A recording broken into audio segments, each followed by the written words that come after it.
ang mga pahayag na narinig natin nitong mga nakarang araw. Nandyan ang walang pakundangang pagmumura at ang pagbabanta ng planong ipapatay ang ilan sa atin. Kung ganun na lang kadali ang pagplano sa pagpatay ng isang presidente, paano pa kaya ang mga pangkaraniwan na mamamayan?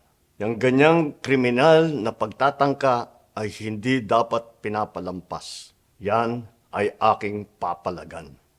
As a democratic country, we need to uphold the rule of law.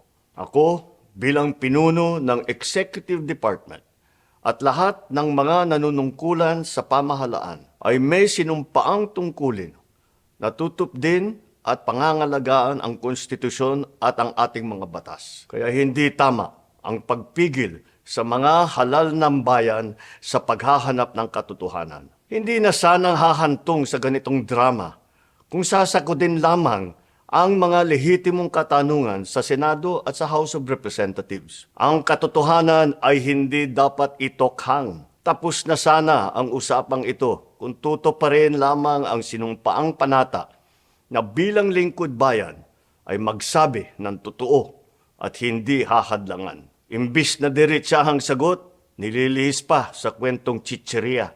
Hangad ko na matuldukan na itong mga pangyayaring ito sa parang matiwasay at magdadala sa atin sa katotohanan. 12 taon din ako nanungkulan sa magkaparehong kamara ng Kongreso.